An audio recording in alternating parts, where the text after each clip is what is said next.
O presidente da Frelimo e da República de Moçambique, Daniel Chapo, começou por agradecer os membros e simpatizantes desta formação política pelo seu contributo para a vitória expressiva no pleito eleitoral de 9 de outubro do ano passado. Através de vós, aos mais de 5 milhões de membros da Frelimo no país e na diáspora, pelo seu abnegado engajamento na construção da nossa vitória. Camaradas membros do Comitê Central, caros convidados, as últimas eleições de 9 de outubro passado foram disputadas numa conjuntura marcada por fortes pressões endógenas e exógenas, visando a todo custo afastar a Frelimo do poder, no quadro de uma estratégia global de acabar com os partidos ou antigos movimentos de libertação nacional em toda a região da África Austral. No entanto, insuflados pela palavra de ordem, a vitória prepara-se e a vitória organiza-se. A Frelimo preparou-se e organizou-se para que a vitória, em todas as fases do processo eleitoral, fosse uma realidade. Desde o recenseamento eleitoral, seleção criteriosa e formação dos quadros nos órgãos eleitorais, pré-campanha e a campanha eleitoral até o ato eleitoral do dia 9 de outubro. Ao mais alto nível,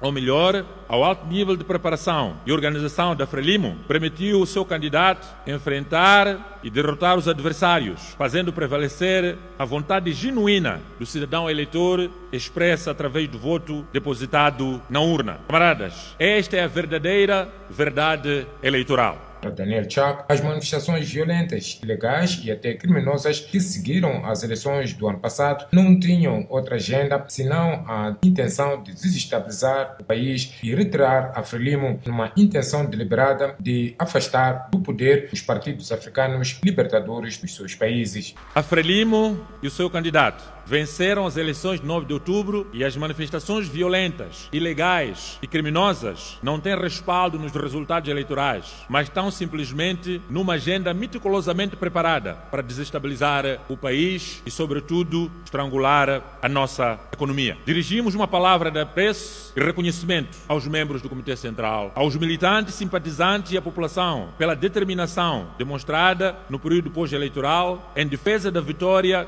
duramente conquistada, assegurando que a verdadeira verdade eleitoral fosse preservada. É por isso que Daniel Chapo exortou aos membros do Comitê Central para que façam desta sessão um momento de reflexão profunda sobre os desafios que se colocam à Frelimo na atualidade, sobretudo no domínio dos processos eleitorais. Para o efeito, iremos apreciar aqui o relatório do Gabinete Central de Preparação de Eleições. Aproveitemos ao máximo, camaradas, esta sessão para traçarmos os melhores caminhos de manter o partido na vanguarda dos destinos dos moçambicanos. A Frelimo tem este princípio: a vitória prepara-se, a vitória organiza-se. Vamos fazer uma reflexão profunda sobre as eleições de 9 de outubro, mas igualmente preparar as nossas vitórias de 2028 e 2029. As manifestações violentas, ilegais e criminosas levadas a cabo por um certo candidato derrotado, claramente identificado, devem ser matéria de análise franca e desapaixonada sobre as verdadeiras causas. Para que essa análise nos conduza a um caminho do restabelecimento da estabilidade política efetiva e duradoura, é fundamental reconhecer que, para além de fatores externos, precisamos de fazer uma introspeção dentro do nosso partido para identificar e corrigir eventuais desvios e falhas na aplicação dos princípios e valores que têm feito da Frelimo um partido de referência nacional, regional, continental e internacional. Na presente sessão de 3 dias, a Frelimo vai para além de apreciar o relatório do Gabinete Central de Preparação das Eleições, vai também apreciar o relatório da Comissão Política, outros órgãos também. A sessão deverá eleger os novos membros do Secretariado do Comitê Central, entre outras matérias da vida do partido e do país de uma forma geral. É aí onde nós temos a incompatibilidade de um presidente ser presidente do partido, ao mesmo tempo ser presidente da República. E no seu discurso trouxe também um assunto por analisar, que tem a ver com a condenação de discurso de ódio. Ele fala de evangelho de ódio. Esse evangelho, os promotores, neste caso, os que fala de promotores de ódio. Como é possível, num país, um presidente que controla a República de Moçambique e controla o partido, ao mesmo tempo, ele proferir, porque a polarização em Moçambique é um um instrumento usado pelos partidos políticos, onde o partido dele aparece a proferir muitas das vezes aquilo que nós chamamos de sua ideologia. No uso dessa polaridade, traz sempre discurso de ódio entre os partidos que têm tendência de chegar no poder. Ele não consegue ficar isento a Ele não fica isento. Ele, como presidente da República, ele tinha uma oportunidade hoje de dizer algo à nossa moçambicanidade, aos 2 partidos ou 3 partidos, à oposição neste caso e ao partido no poder, porque este partido não está fora daquilo que está a acontecer neste país. É preciso analisar o que o presidente da República está a dizer aqui no seu discurso. Qual é a análise do presidente da República? Porque, para mim, olhando aquilo que está a acontecer no país, ele também é um dos promotores, porque é presidente do partido. É aí onde nós encontramos essa incompatibilidade do presidente da República de ser presidente e ser 2 vezes presidente. Um presidente não pode ser presidente da República e presidente do partido Frelimo. E hoje ele aparece a querer repudiar os promotores de ódio neste caso. Não é possível. Já ela está a dizer que ele não tem, não consegue ficar numa posição não tem competência. Como presidente da República, sim, ele não pode criticar todos os partidos, quer dizer, os partidos no seu todo, sim, incluindo o partido que ele representa. Sim, porque o partido que ele representa também usa essa ferramenta de ódio, usando o discurso. Exemplo, eles usam como é que chamam? É polaridade, não é? Populismo, neste caso. Usa esse tipo de ferramenta, usando o ódio, quando trata-se de um discurso que é para... Seria o quê? Seria mais ou menos trazer algo para o benefício do povo entre outro partido. Eles usam esse instrumento para pisar outros partidos. Então, para mim, como presidente do partido, o presidente da República ele não devia aparecer e dizer algo igual. O Estado moçambicano confunde-se com o partido Frelimo, obviamente. Essa estrutura em que o presidente da República pode continuar a ser o presidente do partido no poder traz aqui a percepção de que estamos a falar da mesma entidade. Até porque as decisões do partido acabam influenciando diretamente nas decisões do governo. Então é preciso perceber, neste exato momento, o que o povo moçambicano quer: estabilidade, paz para o desenvolvimento sustentável. Quando começamos a falar de ódio, temos que recuar um bocadinho e perceber o que causou tal instabilidade pós-eleitoral. O que trouxe o descontentamento do povo?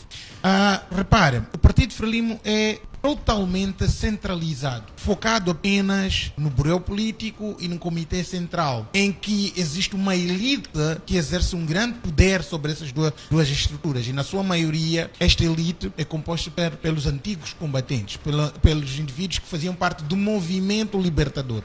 É preciso perceber que essa estrutura não está aberta a lidar com mudanças. Essa estrutura não está aberta a lidar com um novo paradigma social. Esta estrutura não está aberta a lidar com inclusão juvenil na tomada de decisão. Por mais que haja sinais, claro, dentro do partido de inclusão dos jovens na tomada de decisão, os jovens não tomam decisão sem antes, ao escutar esta elite de influência decisiva. Então, isso fragiliza o partido. E o partido não percebe. Por conta disso, o partido não está a perceber, fica cego a pensar que as coisas continuam sendo de 1975, de 1990, de 1992. Não. É preciso perceber, é preciso desmistificar e entender que, olha, nós devemos lidar com a oposição. E como é que devemos lidar com a oposição? Gostei de uma passagem do presidente do partido, que eu não vou conseguir muitas vezes separar isso. O presidente Chapa, o presidente do partido, fica muito complicado. Ok, há uma passagem que ele diz: precisamos parar para refletir o que aconteceu no pós-eleitoral, para refletir por que tivemos a instabilidade pós-eleitoral. Por essa razão, eu digo, é preciso pensar num paradigma novo, é preciso pensar numa sociedade moçambicana diferente da de 94, diferente da de 92, diferente da 83, 86, muito diferente de 74 ou 75. É preciso pensar numa sociedade moçambicana mais evoluída, mais dinâmica. Joia, estou a perceber, estou a captar a sua explanação e é um ponto que aqui emerge. Eu estou a perceber, não sei se percebo bem, o Joia está a dizer que as reformas que o país está a sofrer deviam primeiro acontecer dentro do próprio Partido Frelimo. Obviamente, em suma seria isso. O próprio Partido Frelimo precisa perceber que já não está a lidar com uma sociedade que estavam habituados a lidar com ela. Qual é o perigo de estarmos a avançar com essas reformas estruturantes do país sem reformarmos aquela organização que controla o país e que confunde-se com o Estado? Não, a ideia é essa. A ideia é perceber que é preciso fazer também aqui a separação de poderes. É preciso perceber que, eu bem frisei, que eu não consigo separar o Presidente da República do Presidente do Partido no poder. É preciso perceber que, olha, é possível ter um Presidente da República sem ser o Presidente do Partido, por forma a que não haja confusão e não haja esta situação de interferência nas decisões do Estado, ok?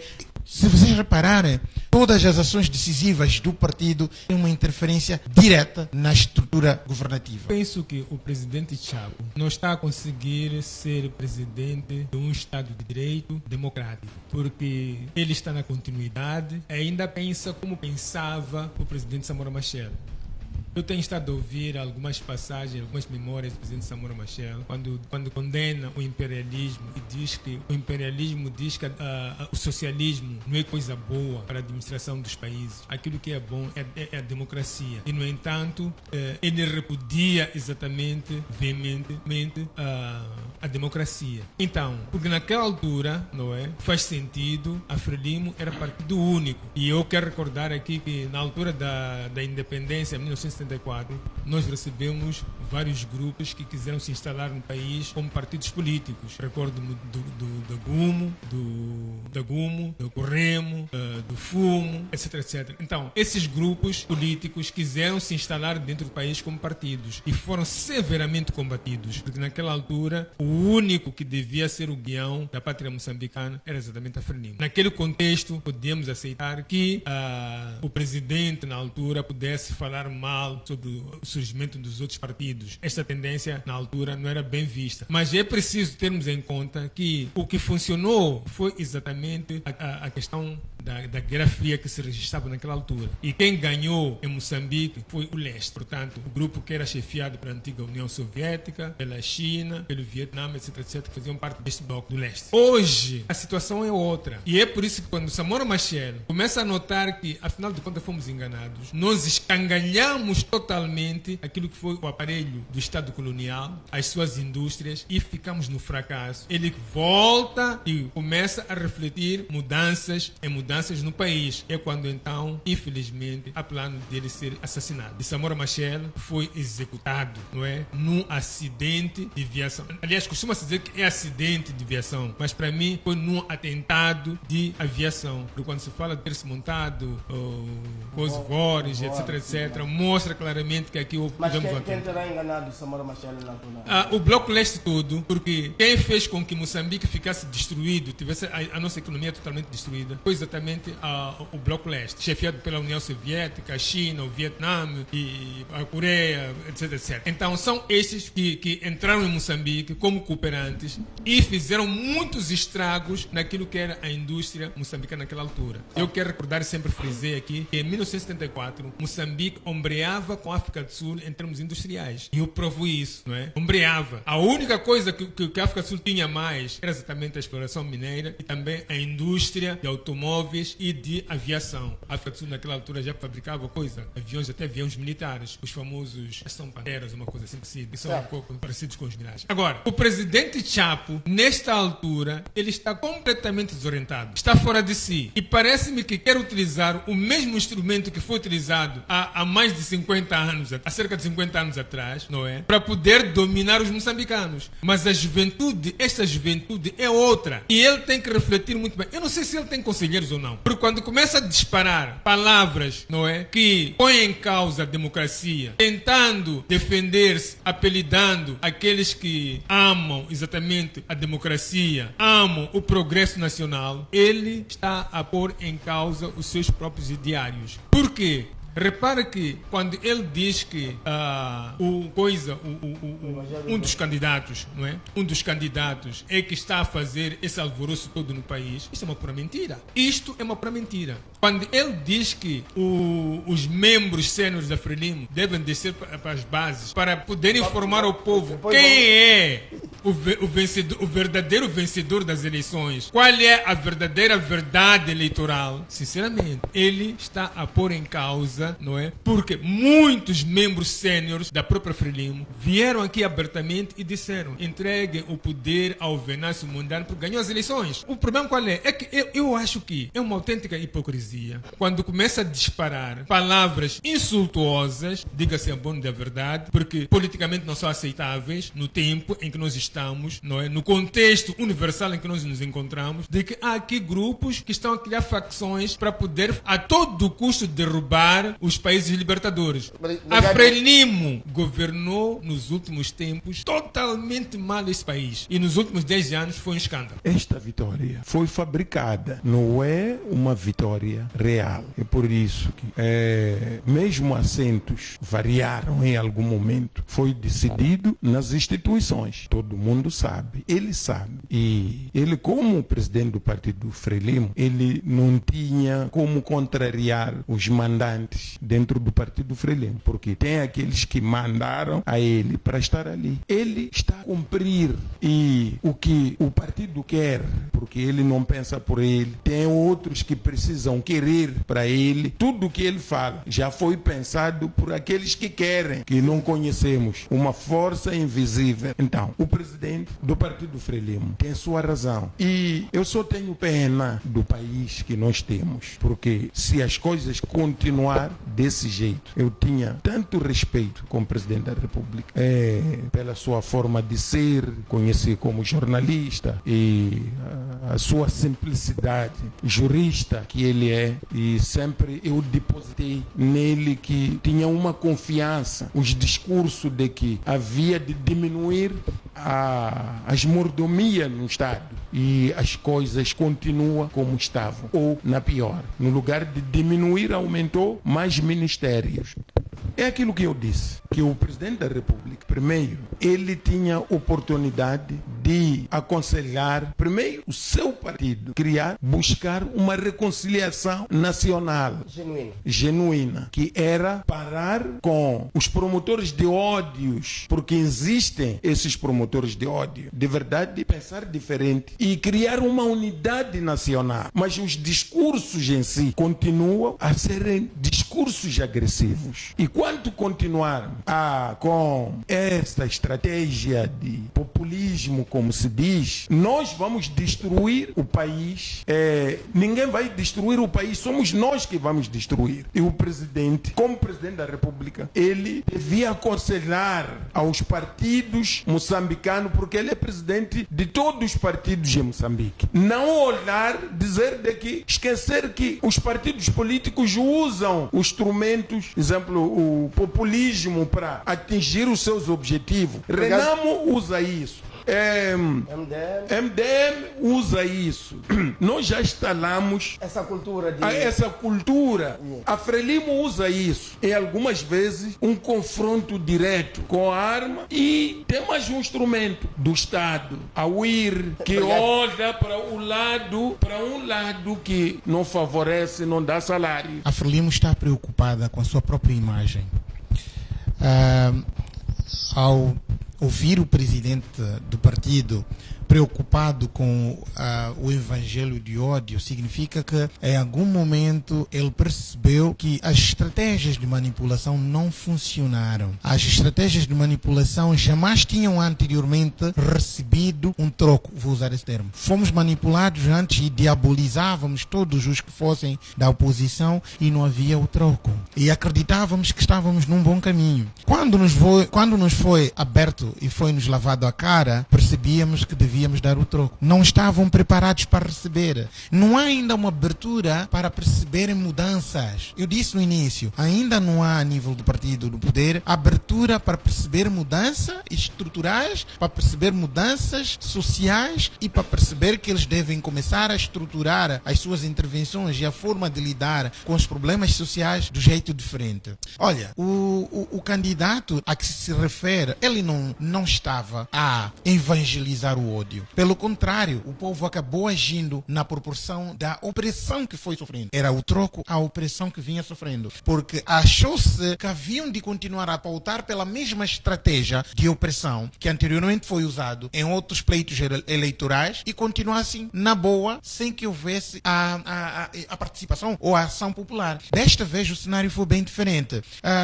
E eles não estavam preparados para lidar com isso. Por isso que até usaram o mais cruéis das estratégias de intimidação, que foi a estratégia de medo, ok? A estratégia de libertação de reclusos, por forma a fazer com que desviasse a população da atenção real. Agora, dizer que a verdade eleitoral é a que Frelimo venceu, desculpa-me tanto, que é simplesmente, como disse o meu colega de painel, o Jala, é uma forma de não dizer que, olha, os que me colocaram aqui, eu sou ingrato, não é? Não pode ser ingrato com a elite política do partido, precisa dizer obrigado. E é uma forma de dizer obrigado, é compactuar com as falcatruas, ok? Nós vimos até certas instituições a distanciarem-se desse processo eleitoral. Vimos a Procuradoria a distanciarem-se desse processo. Vimos a própria CNE a empurrar o problema para alguém tomar decisão, porque eles diziam que não quer dizer, aqui nós não queremos, não vamos assumir o problema, vamos jogar o problema para uma outra instância, ok? O próprio Conselho Constitucional não conseguiu tomar decisão num, 2 ou 3 dias. Eles tiveram que ficar o tempo necessário para driblar e trazerem dados feitos na máquina, trazerem dados feitos a nível da carteira e não feitos na mesa ou não feitos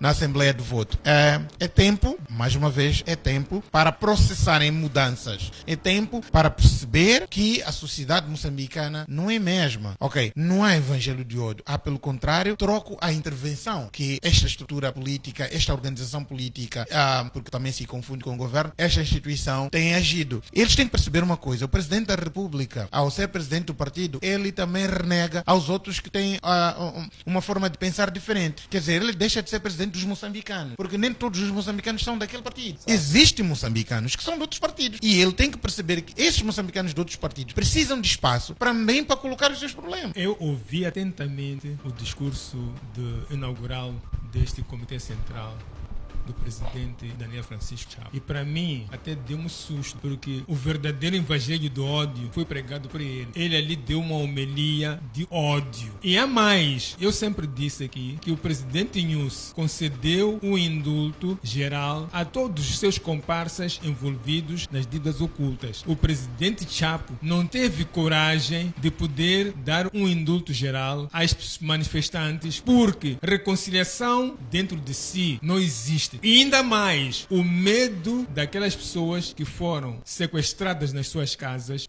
foram executadas e desapareceram. Uma vez que o presidente conceda exatamente um indulto geral, não essa coisa de caso a caso, por mal diga caso a caso, significa que os tribunais, as procuradorias vão analisar os problemas de cada um e vão pegar aqueles que acham que são mais inocentes, não há maneira de poder incriminá-los, tirar fora, e aqueles que acham que estão implicados nessas manifestações ou porque são muito próximos da organização, por exemplo, são membros da CAD, são membros da Futurena, são próximos do Venácio, não é? Deram algum dinheiro, alguma contribuição. Estas pessoas, de modo algum, vão beneficiar-se desse indulto. Então, isto não é indulto, é um julgamento de fato. É um julgamento geral e, por isso, não vale a pena começar aqui a querer nos enganar, porque todos nós temos consciência de que aquilo que o chefe do Estado está a dizer é falso. Obrigado. É muito falso. Agora, há uma coisa que deixa-me dizer só uma coisa. Por que é que o presidente continua a virar as suas setas contra Venácio Mondlane? Ele reconhece que este candidato é verdadeiramente o candidato vencedor. E a maior franja da população moçambicana é a juventude. E é esta juventude que manifesta-se. A partir do momento em que Venácio Mondlane deu ordens